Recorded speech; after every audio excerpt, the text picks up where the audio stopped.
تو بیٹا گنہگار ہے. لیکن ماں بلا وجہ ناراض ہے, ناحق ناراض ہے, بے مطلب کی بات میں ناراض ہے, جس کا کوئی سر پیر نہیں ہے, تو بیٹا گنہگار نہیں. بیٹے کو چاہیے اگر ماں ناراض ہے, غلط بات کرنے ناراض ہے, بیٹا ماں کو منانے کی کوشش کرے. لیکن ایسا کوئی ثبوت نہیں ہے کہ ماں ناراض ہے تو بیٹے کی نماز قبول نہیں ہوگی. ایک بڑا مشہور واقعہ ہے حضرت علقمہ کا واقعہ کہ ان کی ماں ان سے ناراض ہو رہی تھی, تو ان کے ساتھ بڑا برا مسئلہ ہو رہا تھا. ان کی موت کا ٹائم آیا تو اللہ کے نبی نے پوچھا کہ کیا معاملہ ہے. پتہ لگا ان کی ماں ان سے ناراض ہے, جب تک ماں نے معاف نہیں کر دیا تب تک ان کی روح پرواز نہیں ہوئی اور ان کو چین نہیں ملا. بہت مشہور واقعہ ہے مگر وہ من گھڑت واقعہ ہے, موضوع روایت صحیح حدیث سے ثابت نہیں ہے. لہٰذا اس بات کی کوئی دلیل نہیں ہے کہ ماں اگر ناراض ہے تو بچے کی دعا, بیٹے کی دعا جو ہے وہ قبول. جی جی جی. تو اگر ماں غلط بات پر ناراض ہے تو پہلی بات تو اس سے کوئی مطلب نہیں ہے. اگر صحیح بات پر بھی ناراض ہے تو بیٹے کو منانے کی کوشش کرنی چاہیے, اس کی وجہ سے اس کی عبادت پر کوئی فرق نہیں ہے. تو توبہ کی پہلی کنڈیشن یہ ہے کہ آپ کو احساس ہو کہ ہاں میں نے غلط کام. توبہ کی دوسری کنڈیشن, آپ اس بات کا پکا ارادہ کریں کہ آئندہ آپ اس غلط کام کو نہیں کریں گے. شراب پینے والا توبہ کر رہا ہے شام کو, اے اللہ آج کے بعد میں کبھی شراب نہیں پیوں گا, صبح کو پھر شراب پینے لگتا ہے. آئندہ اس گناہ کو پکا ارادہ کرے کہ میں نہیں کروں گا, تب تو اس کی توبہ قبول ہوگی, ورنہ توبہ کا کوئی مطلب نہیں. اور توبہ کی تیسری شرط کہ جس گناہ سے وہ توبہ کر رہا ہے اس گناہ کو فوراً چھوڑ دے, تب اس کی توبہ قبول. ابھی آج ایک صاحب مجھ سے ملے, پتہ لگا وہ نماز نہیں پڑھتے, گورنمنٹ نوکری کرتے, گورنمنٹ ٹیچر ہیں, نماز نہیں پڑھتے. میں نے کہا صاحب کیوں نماز نہیں پڑھتے آپ؟ بولے مولوی صاحب دعا کیجیے. میں نے کہا نماز دعا پڑھنے سے آپ نہیں پڑھیں گے, نماز آپ کو پڑھنا ہوگا, وہ میرے دعا کرنے سے آپ نماز نہیں پڑھیں گے. میں نے کہا آپ کی گورنمنٹ جاب ہے, صبح کتنے بجے اسکول جاتے ہیں؟ مجھے 8 بجے. میں نے کہا میں دعا کر دیتا ہوں اللہ آپ کو اسکول میں پہنچاتے, آپ گھر میں بیٹھے رہے پہنچ جائیں گے. آپ کو جانا پڑے گا, آپ کو ڈیوٹی دینی پڑے گی. آپ 8 کی جگہ 8:30 بجے اسکول نہیں پہنچتے کیونکہ آپ کو پتا ہے آپ کی سیلری کٹ جائے گی, آپ کی نوکری خطرے میں آ جائے گی. ابھی میرے ساتھ اتنا بڑا ایکسیڈنٹ ہوا, یو پی کے اندر میں کار سے جا رہا تھا, کار میری ٹرک سے لڑ گئی.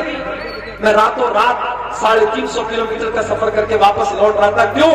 کیونکہ میری جاب ہے, مجھے پڑھانا ہے, صبح مدرسے پہنچ رہا تھا. میں 300 کلومیٹر کا سفر طے کر کے, مجھے پاگل بندے نے تو نہیں کاٹا ہے کہ رات میں بھاگ رہا ہوں, ڈرائیور کو نیند آ رہی ہے, بیچارہ کسی طریقے سے گاڑی چلا رہا ہے, لیکن جاب کا معاملہ تو مجھے صبح جانا ہے. جتنے پروگرام ہیں دینے کے بعد مجھے کینسل کرنا پڑتا ہے کہ نہیں چھٹی نہیں مل پائی, مدرسے کا مسئلہ ہے, امتحان ہے یا کوئی اور معاملہ ہے, نہیں آ پاتا. تو جو جاب ہوتی ہے, جو نوکری ہوتی ہے, انسان اس کو نبھاتا ہے. اور جہاں اللہ کا معاملہ آتا ہے, جہاں نماز کا معاملہ آتا ہے, وہاں لوگ کہتے ہیں مولوی صاحب دعا کرو. دعا کرنے سے آپ نماز نہیں پڑھیں گے, آپ کو خود پڑھنا. میرے پیارے ساتھیوں, اسی لیے اللہ تعالیٰ کہہ رہا ہے کہ نیکی کے کاموں میں سبقت کرو. مسجد میں نماز پڑھنے جاؤ تو سب سے پہلی صف میں جاؤ, کوشش کرو کہ پہلی تکبیر میں تم شامل ہو جایا کرو. اس لیے کہ اللہ کے نبی فرماتے ہیں لو یعلم الناس ما فی النداء والصف الاول, اگر لوگوں کو پتا چل جائے کہ پہلی صف کا کیا مقام ہے, اگر لوگوں کو پتا چل جائے کہ پہلی تکبیر کا کیا مقام ہے, اور اس ثواب کو حاصل کرنے کے لیے اگر گھسیٹ کر کے آنا پڑے تو لوگ گھسیٹ کر کے آئیں گے, مگر پہلی صف میں شامل ہو. ہم کیا کرتے ہیں, پیچھے والی لائن میں کھڑے ہوتے ہیں, نماز میں سب سے پیچھے ہوتے ہیں. مدرسے میں چندہ دینے کی بات آتی ہے, دان دینے کی بات آتی ہے, ہم سوچتے ہیں سب سے آخر میں ہم چندہ دیں. پہلے دیکھیں پردھان جی کتنا دیتے ہیں, پہلے دیکھیں گاؤں کے حاجی صاحب کتنا دیتے ہیں, گاؤں کے رئیس لوگ کتنا دیتے ہیں, اس کے بعد ہم دیں گے. نہیں میرے بھائی, نیکی کے کام میں آپ پیچھے مت رہیے, نیکی کے کام میں آگے. حضرت ابو بکر صدیق کو دیکھو, اللہ کے نبی اپنے صحابہ کے ساتھ بیٹھے ہوئے, آپ کہتے ہیں کہ کیا تم میں سے کوئی ایسا ہے جو آج روزہ رکھ کر کے آیا ہے؟ ابو بکر صدیق کہتے ہیں کہ ہاں اللہ کے نبی میں روزہ رکھ کر کے آیا ہوں۔ آپ پوچھتے ہیں کیا کوئی ایسا ہے جس نے آج کسی غریب کو کھانا کھلایا ہے؟ ابو بکر صدیق کہتے ہیں ہاں اللہ کے نبی میں نے غریب کو کھانا بھی کھلایا ہے۔ آپ پوچھتے ہیں کہ کیا کوئی ایسا بھی ہے جس نے کسی مریض کی عیادت کی ہے؟ ہاں اللہ کے نبی میں نے ایک مریض کی عیادت بھی کی ہے۔ آپ پوچھتے ہیں کیا کوئی ایسا بھی ہے جو کسی مسلمان کے جنازے میں شامل ہوا ہے؟ ہاں اللہ کے نبی میں ایک مسلمان کے جنازے میں بھی شامل ہوا ہوں۔ آپ نے فرمایا مجتمعن فی امرئ الا دخل الجنہ، یہ ساری کی ساری نیکیاں اگر ایک انسان ایک دن میں 24 گھنٹے میں کر لیتا ہے تو وہ ضرور جنت میں جائے گا، جنت میں ضرور جائے گا۔ یہ ابو بکر صدیق نیکی کے معاملے میں پہلے نمبر پر حضرت ابو بکر صدیق کا نام آتا ہے۔ میرے بھائیوں ہمیں اور آپ کو بھی نیکی کے معاملے میں آگے بڑھنا ہے۔ آج کتنے لوگ ہیں جمعہ کی نماز میں اگر 1 بجے جمعہ کی نماز ہونے والی ہے تو 12:55 پر ان کی شکل نظر آتی ہے۔ اللہ کے نبی فرماتے ہیں کہ جمعہ کے دن جو سب سے پہلے آتا ہے اسے اللہ کی راہ میں اونٹ صدقہ کرنے کا ثواب ملتا ہے، جو بعد میں آتا ہے اس کو گائے صدقہ کرنے کا ثواب ملتا ہے، جو اس کے بعد آتا ہے اس کو دمبا، جو اس کے بعد آتا ہے اس کو مرغی، جو اس کے بعد آتا ہے اس کو انڈا اللہ کی راہ میں صدقہ دینے کا ثواب ملتا ہے۔ اور جب امام خطبہ دینے کے لیے آتا ہے تو یہ ثواب لکھنے والے فرشتے ثواب لکھنا بند کر دیتے ہیں اور وہ بھی امام کا خطبہ سنتے۔ ہم لوگ تو اتنے بدنصیب ہیں کہ اونٹ چھوڑ دو، گائے چھوڑ دو، دمبا چھوڑ دو، بکرا چھوڑ دو، مرغا چھوڑ دو، انڈا چھوڑ دو۔ کتنے بدنصیب ایسے لوگ ہیں کہ جمعہ کے دن وہ تب آتے ہیں جب امام کا خطبہ اسٹارٹ ہو جاتا ہے، بلکہ جماعت شروع ہونے کے 5 منٹ پہلے ہونے سے پہلے۔ ایسا نہیں ہونا چاہیے۔ اسلام آپ کو نیکی کے معاملے میں آگے آگے رہے گا۔ غزوہ تبوک کا موقع یاد کیجیے۔ حضرت عمر فاروق رضی اللہ تعالیٰ عنہ فرماتے ہیں کہ میرے دل میں خیال آیا کہ آج نیکی کے معاملے میں، آج اللہ کے دین کے معاملے میں میں ابو بکر سے آگے نکل کر کے دکھاؤں گا۔ وہ اپنے گھر آتے ہیں، اپنے گھر کا سارا سامان اکٹھا کرتے ہیں اور سارے سامان کو 2 بھاگ میں وہ بانٹ دیتے ہیں اور ایک بھاگ اپنے گھر میں چھوڑ دیتے ہیں اور ایک حصہ اللہ کے نبی کے پاس لے کر کے آتے ہیں۔ اے اللہ کے نبی، آج اسلام کو میرے مال کی ضرورت ہے، دیکھیں میں اپنے گھر کا مال لے کر کے آیا ہوں۔ نبی اکرم پوچھتے ہیں کہ اے عمر، گھر والوں کے لیے کچھ چھوڑ کے آئے ہو کہ نہیں آئے ہو؟ اے اللہ کے نبی آپ پریشان نہ ہو، میں آدھا لے کر کے آیا ہوں، آدھا چھوڑ کر کے آیا ہوں۔ عمر فاروق بہت خوش ہیں کہ آج میں نے وہ کارنامہ انجام دے دیا جو ابو بکر صدیق بھی انجام نہیں دیا۔ تھوڑی دیر کے بعد حضرت ابو بکر صدیق بھی آتے ہیں، وہ بھی اپنے گھر کا سامان لے کر کے آئے ہیں، اپنے گھر کا مال لے کر کے آئے ہیں، اپنے گھر کی چیزیں لے کر کے آئے ہیں۔ انہوں نے لا کر کے جب اللہ کے نبی کے سامنے رکھ دیا، آپ نے پوچھا اے ابو بکر، تم نے اپنے گھر والوں کے لیے کیا چھوڑا ہے؟ حضرت ابو بکر صدیق کہتے ہیں اب قیت لهم اللہ ورسولہ، اے اللہ کے نبی میں نے اپنے گھر والوں کے لیے اللہ کو چھوڑا ہے، اس کے رسول کو چھوڑا ہے۔ اے اللہ کے نبی میں تو سب کچھ لے کر کے آیا ہوں، آج اسلام کو میرے مال کی ضرورت ہے، میں اپنے گھر والوں کے لیے کچھ چھوڑ کے نہیں آیا، میں اللہ کو چھوڑ کے آیا ہوں، رسول کو چھوڑ کے آیا ہوں۔ عمر فاروق کی آنکھوں میں آنسو آ گئے۔ انہوں نے کہا مجھے یقین ہو گیا کہ میں نیکی کے معاملے میں ابو بکر کا مقابلہ نہیں کر سکتا۔ نیکی کے معاملے میں سبقت کرو میرے پیارے سے۔ اسی لیے اللہ تعالیٰ قرآن کے 17ویں پارے میں اپنے نبیوں کا ذکر کرنے کے بعد کہتا ہے، اپنے نبیوں کا نام لینے کے بعد کہتا ہے انہم کانوا یسارعون فی الخیرات، یہ میرے جتنے نبی تھے، یہ میرے جتنے رسول تھے، وہ نیکیوں کے معاملے میں آگے آگے رہتے تھے، وہ نیکیوں کے معاملے میں پیچھے پیچھے نہیں رہتے تھے۔ میری پیاری ماں بہن، نبی اکرم کے دور کی عورتوں کو آپ دیکھیں، اس زمانے میں لاؤڈ اسپیکر کا انتظام نہیں تھا، اللہ کے نبی تقریر کرتے تھے، عام طور سے مردوں کے بیچ میں تقریر کرتے تھے، عورتوں کے درمیان آپ کا بیان نہیں ہوتا تھا۔ ایک مرتبہ کچھ عورتیں آئیں، اے اللہ کے نبی، مرد لوگ آپ کی باتوں کو سنتے ہیں، ہم عورتوں کو تو آپ کی بات سننے کو نہیں ملتی ہے، اے اللہ کے نبی آپ ہفتے میں ایک دن ہم کو بھی دیجئے تاکہ ہم بھی دین کی باتیں آپ سے سنا کریں۔ نبی اکرم نے دیکھا کہ ان عورتوں کے اندر دین کو سیکھنے کی طرف موجود ہے، آپ نے الگ سے ہفتے کا ایک دن عورتوں کے لیے طے کر دیا۔ ہمارے یہاں جلسے میں آپ نے عورتوں کا انتظام کیا، لیکن مسجد میں جمعہ میں ہوتا ہے نہیں۔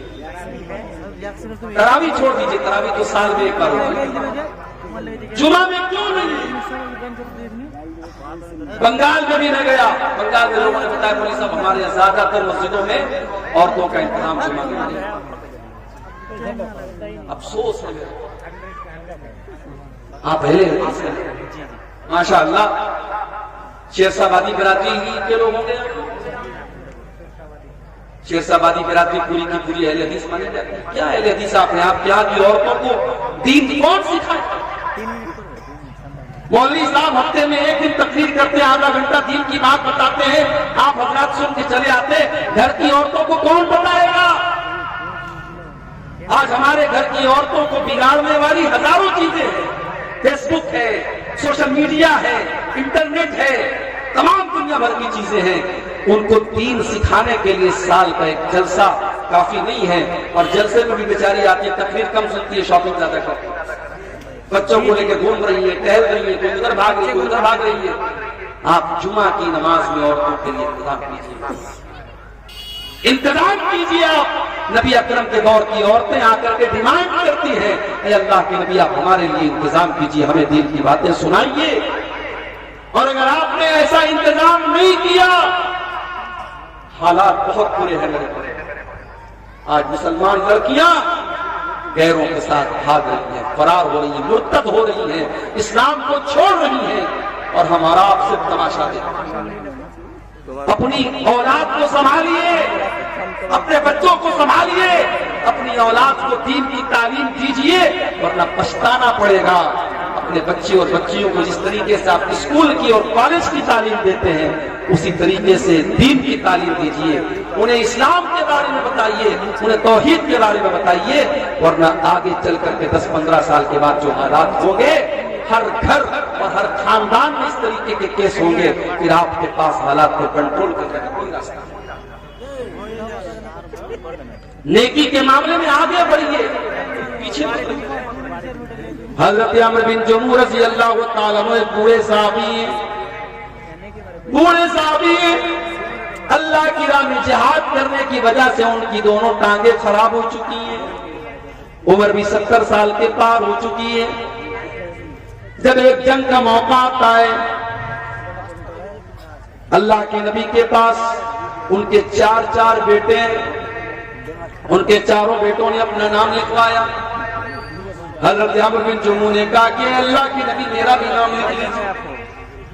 بیٹوں نے کہا باجا آپ نے ساری زندگی اسلام کی خدمت کی ہے، آپ کی دونوں ٹانگیں اسی میں خراب ہو چکی ہیں، اے ابا جان ہم آپ کی طرف سے جا ہی رہے ہیں، آپ کے چار بیٹے اللہ کی راہ میں جا رہے ہیں، اے ابا جان آپ گھر میں آرام کیجیے، آپ کی ضرورت نہیں ہے۔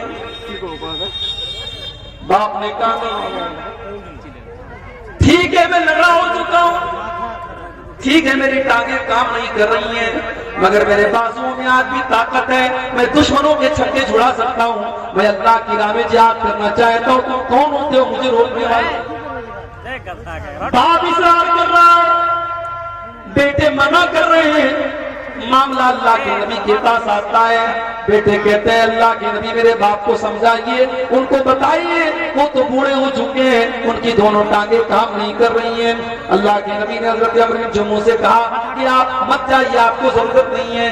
کہا اے اللہ کے نبی میں چاہتا ہوں کہ میں اس جنگ میں جاؤں اور میں شہید ہو جاؤں اور میں اپنی انہی لنگڑی ٹانگوں کے ساتھ میں جنت میں چلا جاؤں۔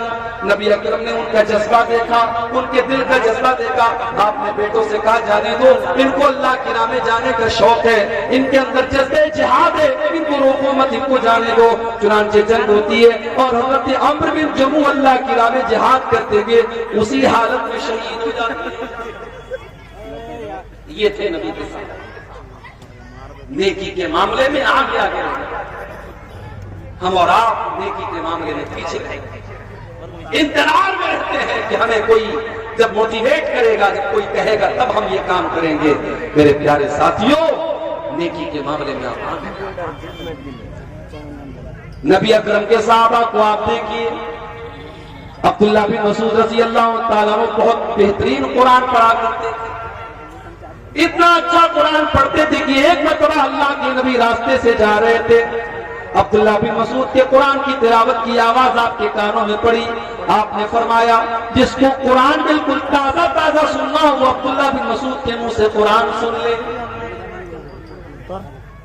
آج ہے آپ کے درمیان ایسے قرآن پڑھنے والے ہیں؟ قرآن پڑھنے والا کوئی ہوتا بھی ہے تو اس کے پھٹے کپڑوں کی وجہ سے ہمیں لگتا ہے یہ مدرسے میں پڑھنے والا بچہ ہے، ہم اس کو حقارت کی نظر سے دیکھتے ہیں۔ اسکول میں ٹائی اور پینٹ اور کوٹ پہن کر کے جانے والا ہمیں اچھا لگتا ہے، اور مدرسے میں پھٹا پرانا کپڑا پہن کر کے پڑھنے والا، دن بھر قرآن کی تلاوت کرنے والا ہمیں برا لگتا ہے۔ میرے پیارے ساتھیوں، اس اسکول کے سوٹڈ پوٹڈ بچے سے بہتر ہے اس مدرسے میں پڑھنے والا میلا کچیلا کپڑا پہن کر کے دن رات قرآن پڑھنے والا، اس لیے کہ اللہ کے نبی فرماتے ہیں خیرکم من تعلم القرآن وعلمہ، تم میں سب سے بہترین انسان وہ ہے جو قرآن کو سیکھتا ہے اور سکھاتا ہے، قرآن کو پڑھتا ہے اور پڑھاتا ہے۔ عبداللہ بن مسعود اتنا اچھا قرآن پڑھتے تھے، اللہ کے نبی نے فرمایا کہ جس کو سننا ہو قرآن بالکل تر و تازہ، وہ عبداللہ بن مسعود کے منہ سے قرآن سنو۔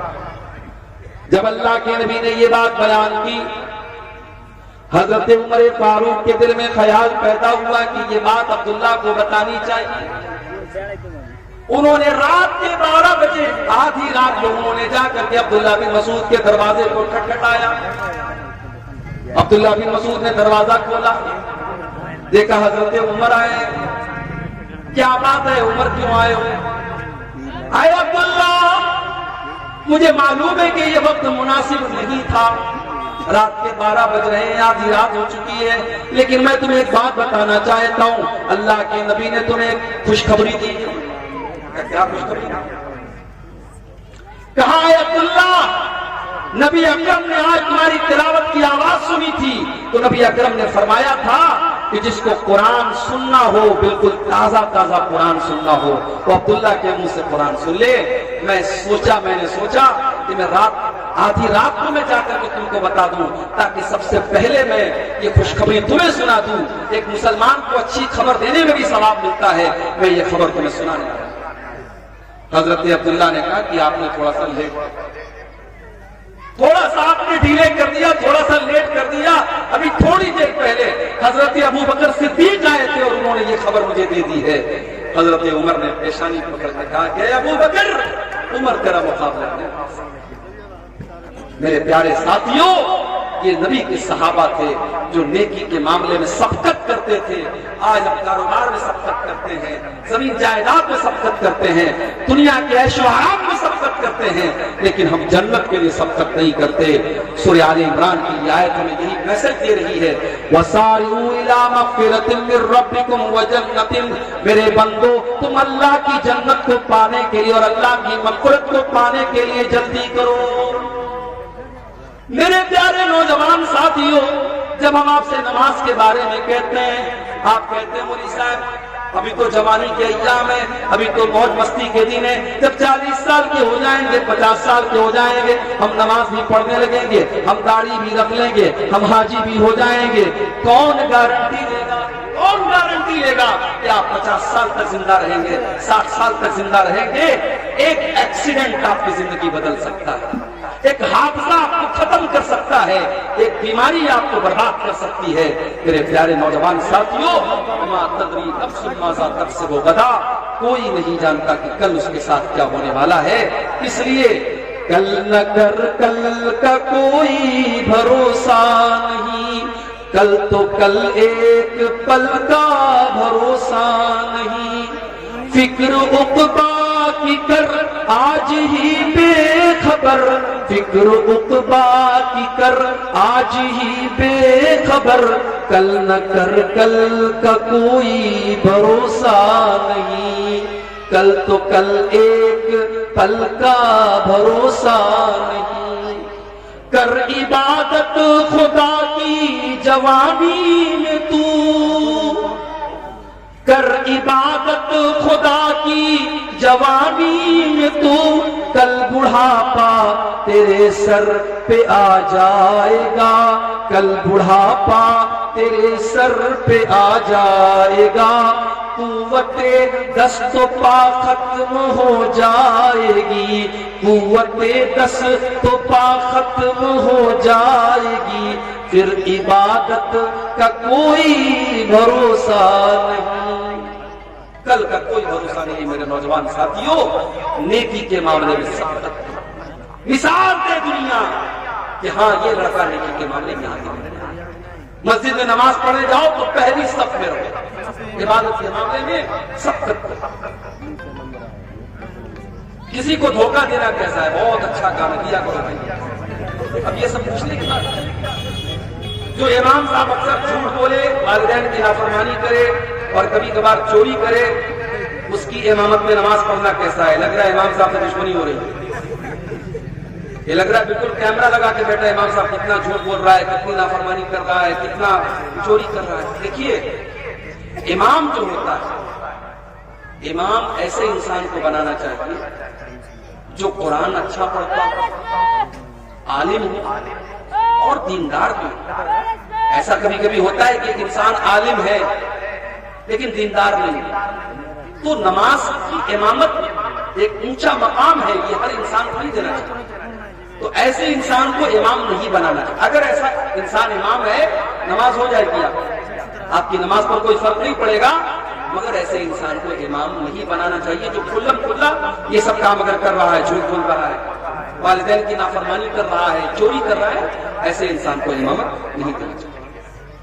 عمر دراز آدمی کا اگر بار بار پیشاب آ جائے اور کفارہ ناپاک ہو جائے علاج و معالجہ سے بھی مایوس ہو چکا ہو تو ایسے انسان کو نماز پورا کرنے کے لیے کیا طریقہ اپنانا چاہیے بس سیدھی سی بات فاتقوا اللہ ما استطعتم اللہ سے جتنا ڈر سکتے ہو جس انسان کو یہ پرابلم ہے کہ اس کا پیشاب رکتا ہی نہیں ہے قطرہ قطرہ بہتا رہتا ہے تو اب ظاہر ہے وہ مجبور ہے اگر وہ علاج کرا چکا ہے اور علاج سے بھی کوئی فائدہ نہیں ہو رہا ہے تو ایسا انسان نماز اسی حالت میں پڑھے گا لیکن ہاں ہر نماز کے ٹائم وہ نیا وضو کرے ظہر میں مان لو اس نے وضو کیا بیچ میں اس کو ہوا خارج نہیں ہوئی پاخانہ کرنے کے لیے وہ نہیں گیا لیکن تب بھی اثر کا ٹائم آئے گا تو پھر سے وضو کرے گا اس لیے کہ یہ بیماری جس کو ہے اس کے لیے حکم ہے کہ وہ ہر نماز کے ٹائم الگ سے وضو کرے اسی طریقے سے بعض لوگوں کو ہوا خارج ہونے کی بیماری ہوتی ہے ان کو ہر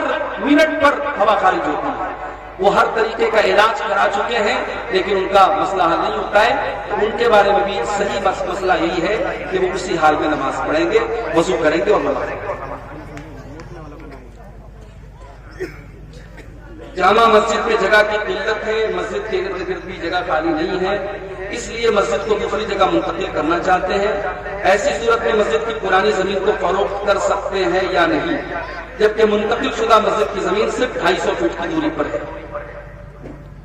اب دیکھیے یہ مسئلہ تھوڑا سا پیچیدہ ہے اس کے بارے میں تحقیق کرنی پڑے گی کہ اب یہ جو سچویشن ہے جیسے کبھی کبھی ایسا ہوتا ہے کہ مسجد کی جو جگہ ہے وہاں پہ ہائی وے نکلتا ہے تو ہائی وے جب نکلتا ہے یا اس طریقے کی کوئی مجبوری آتی ہے تو ظاہر ہے مسجد کو ٹرانسفر کرتا ہے تو وہ صورت یہاں پر بھی ایسا لگ رہا ہے کہ اپنائی جا سکتی ہے جب جگہ کم بھی ہے تو ایسا کر سکتے ہیں لیکن پھر بھی اس کے بارے میں تھوڑی سی تحقیق کرنے کے بعد ہی جواب دیا جا سکتا ہے امام کا انتخاب عوام الناس کے ذریعے ہوگا یا عالم